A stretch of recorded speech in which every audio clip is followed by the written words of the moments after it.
नमस्कार। एकदम से वक्त बदल गया, जज्बात बदल गया, जिंदगी बदल गई, हालत भी बदल गए। आखिरकार झुक गया फाल्टा का पुष्पा। झुकेगा नहीं का दम भरने वाला टीएमसी के बाहुबली नेता और फाल्टा विधानसभा सीट से उम्मीदवार जहांगीर खान आखिरकार चुनाव से ठीक 24 घंटे पहले घुटने पर आ गया। 21 मई को होने वाले पुनर्मतदान से ठीक पहले प्रचार के आखिरी दिन जहांगीर ने चुनाव मैदान छोड़ने का ऐलान कर दिया। ये वही जहांगीर खान है जो 4 मई से पहले सीआरपीएफ और अजय पाल शर्मा को धमकी दे रहा था कि पिक्चर अभी बाकी है। आज बोल रहा है कि हम चुनाव नहीं लड़ेंगे, सरेंडर कर दिया। अभी तो अजय पाल शर्मा को बंगाल में ट्रांसफर भी नहीं किया गया। अभी से ही फ्लावर। 1998 से अब तक टीएमसी का कोई उम्मीदवार चुनाव से नहीं भागा। रिकॉर्ड तोड़ने का श्रेय जहांगीर खान को जाता है। जब सत्ता की खाल उतरती है तो पता चलता है कि तथाकथित शेर बने घूम रहे थे, वो तो दरअसल में क्या थे आप लोग समझिए।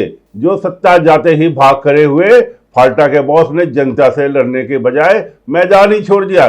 जिस इलाके में कभी बोलती थी तूती, उस इलाके में हार का डर। दरअसल पुलिस का खौफ तो है ही, लोगों की भी बगावत से खौफ में जी रहा है जहांगीर खान। उसको पता है कि जो उसने कुकर्म किया है, अगर वो बाहर निकला तो 15 साल से जो जनता के अंदर गुब्बार भरा हुआ है, लोग उसे दौड़ा दौड़ा कर मारेंगे। उधर बंगाल के मंत्री दिलीप घोष ने फाल्टा सीट पर हुई इस सियासी घटनाक्रम पर कहा कि नतीजा सबको मालूम है, इसलिए कोई कैंपेन नहीं चल रहा है। इस बात पर बीजेपी बंगाल चीफ समीक भट्टाचार्य ने तंज कसते हुए सवाल उठाया कि फाल्टा में चुनाव प्रचार के दौरान अभिषेक बनर्जी कहाँ है, कहाँ छुपा हुआ है। इसी तरह मुख्यमंत्री शुभेंदु अधिकारी ने भी जहांगीर खान पर निशाना साधते हुए पूछा, पुष्पा कहाँ है। ऐसा नहीं कि ये सवाल और तंज सिर्फ टीएमसी के विरोधी दल ही उठा रहे हैं। जहांगीर खान के इस कदम की आलोचना उनकी अपनी ही पार्टी में भी हो रही है।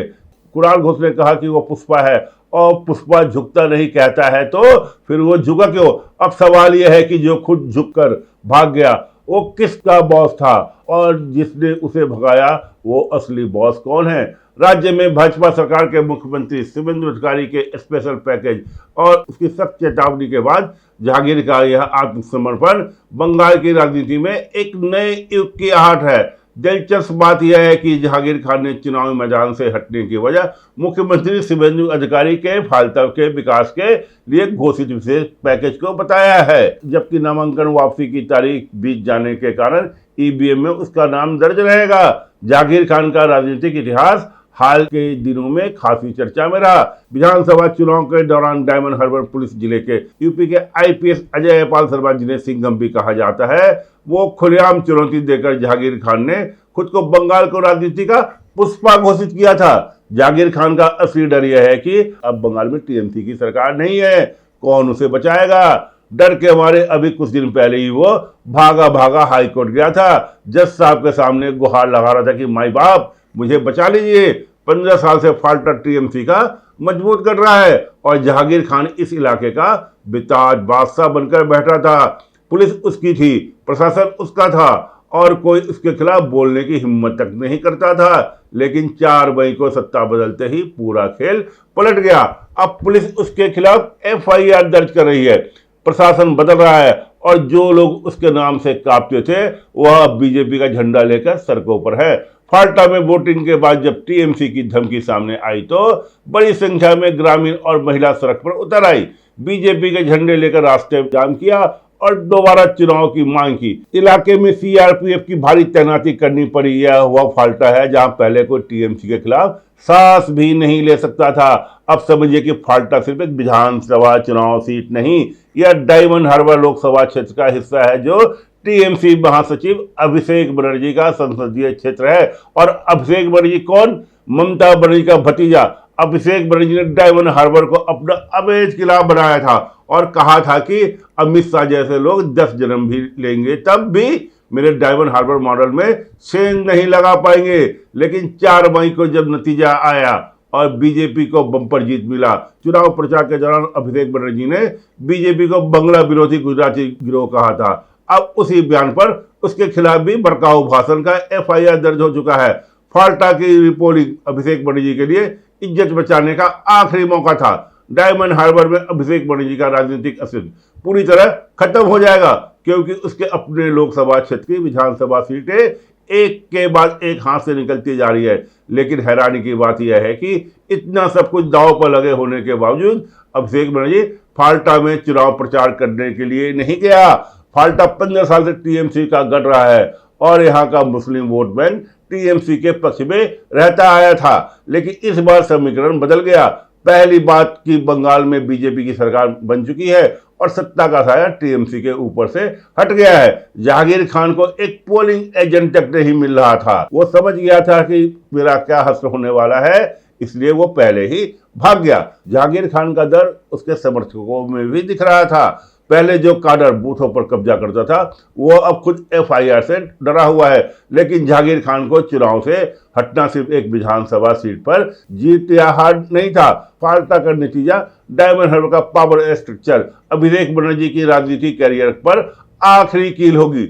तत्कालीन भाजपा विरोध लहर में उसने दावा किया था कि वे किसी के सामने सिर नहीं झुकाएगा। यह वही जहांगीर खान है जिसके लिए कभी टीएमसी का प्रवक्ता रिजू दत्ता ने पार्टी से 5 साल के लिए निलंबित होने के बाद बिना शर्त माफी मांगी थी। लेकिन सत्ता बदलते ही जहांगीर खान की वह ठसक हवा हो गई। सोमवार को गिरफ्तारी से बचने के लिए कलकत्ता हाई कोर्ट में सुरक्षा कवच लेने के अगले ही दिन जहांगीर ने सीधे सरेंडर कर दिया क्योंकि मैं चुनाव नहीं लड़ूंगा। 29 अप्रैल को अंतिम चरण के मतदान के दौरान फाल्टा में ईवीएम के साथ छेड़छाड़ और धांधली की शिकायत शुभेंदु अधिकारी ने चुनाव आयोग से की थी। आयोग ने पुनर्मतदान का फैसला सुनाया और इसी बीच 4 मई को आए चुनाव नतीजों में भाजपा ने प्रचंड बहुमत के साथ बंगाल की सत्ता पर कब्जा कर लिया। मुख्यमंत्री बनते ही शुभेंदु अधिकारी ने फाल्टा में रोड शो करते हुए हुंकार भरी थी कि भाईपो मतलब भतीजा के पुष्पा ने लंबे समय तक जनता को वोट नहीं देने दिया। अब जनता इसे सुनने पर समेटकर इसका जवाब देगी।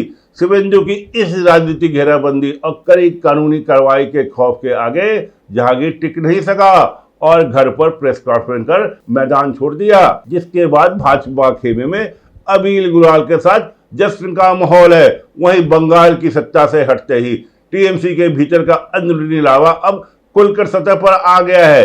टीएमसी सुप्रीमो और पूर्व मुख्यमंत्री ममता बनर्जी के आवास कालीघाट में हुई विधायक दल की बैठक महज एक औपचारिक समीक्षा बैठक नहीं रही, बल्कि इसने पार्टी के शीर्ष नेतृत्व के खिलाफ पनप रहे गहरे असंतोष को उजागर कर दिया।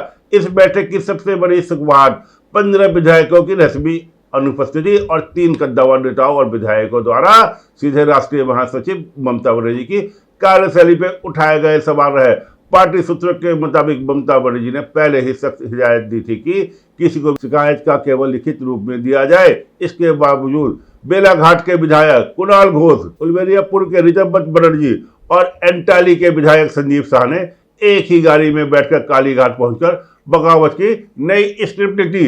इन विधायकों ने फाल्टा से टीएमसी उम्मीदवार जहांगीर खान के इन चुनाव से 2 दिन पहले मैदान छोड़ने को हथियार बनाया। जहांगीर को अभिषेक बनर्जी का बेहद करीबी माना जाता है, इसलिए विधायक ने सीधे सवाल दागा कि पार्टी विरोधी आचरण के बाद भी उसे सस्पेंड अभी तक क्यों नहीं किया गया। ऋषभ और संदीपन ने जहांगीर को केंद्र शासित प्रदेश का नेता बताते हुए तंज कसा कि इसकी सहूलियत मिलने के बाद भी वे रणछोड़ क्यों बन गया। इस विद्रोह की धार तब और तेज हो गई जब कुणाल घोष ने दो टूक कहा कि पार्टी के भीतर खुली हवा यानी कि अभिव्यक्ति की आजादी चाहिए। बंद कमरे में ड्राइंग रूम पॉलिटिक्स करने के बजाय अब नेताओं को सड़कों पर उतरना होगा। बैठक में अभिषेक की चुनाव घोषणाओं और उसकी हालिया रस्मी चुप्पी पर भी सवाल उठे। वहीं दूसरी ओर 15 विधायकों का बैठक में नाराज रहना पार्टी के लिए सबसे बड़ा रेड सिग्नल है। विधायकों का बैठक से नाराज देख कर ममता बनर्जी मीटिंग में ही चीखने चिल्लाने लगी। हालांकि 7 विधायकों ने बीमारी का बहाना बनाया, लेकिन मालदा के हरिश्चंद्र के विधायक का इस अहम वक्त पर दिल्ली में होना और कांग्रेस आलाकमान से संपर्क की खबरें टीएमसी की चिंता बढ़ाने के लिए काफी है। साथ ही शोभनदेव चट्टोपाध्याय को विपक्ष का नेता का दर्जा दिलाने के प्रस्ताव वाले पद पर महज 65 विधायकों के हस्ताक्षर होने से साफ दिखता है कि दीदी के कुनबे में अब सब कुछ ठीक नहीं चल रहा है। बता दें कि पश्चिम बंगाल की सत्ता में बीजेपी के आने के बाद स्थानीय प्रशासन और पुलिस का रुख भी पूरी तरह बदल चुका है। हाल ही में फाल्टा पंचायत वाइस प्रेसिडेंट शहदुल खान को गिरफ्तार कर लिया गया था। ये गिरफ्तारी एक पुराने केस के सिलसिले में हुई। शाहजुल खान जहांगीर खान के करीबी और रिश्तेदार है। शाहजुल खान पर जानलेवा हमला और हिंसा फैलाने के आरोप में एफआईआर दर्ज हुई थी। इस गिरफ्तारी के बाद से जहांगीर खान फरार था। जहांगीर खान पर ऐसे ही एफआईआर दर्ज की गई थी। कोलकाता हाई कोर्ट से जहांगीर खान को 25 मई तक गिरफ्तारी से राहत मिला हुआ है, लेकिन 25 मई के बाद जहांगीर खान कभी भी गिरफ्तार हो सकता है। शुभेंदु अधिकारी ने वादा किया है कि ये पुष्पा को फ्लावर बना देगा और उन्हें छोड़ेंगे नहीं। धन्यवाद, अभी के लिए इतना ही। देखते रहिए पब्लिक न्यूज। ताज़ा खबरों से जुड़े रहने के लिए हमारे चैनल को सब्सक्राइब करें और बेल आइकन को दबाना ना भूलें ताकि हर खबर की नोटिफिकेशन आपको मिलती रहे।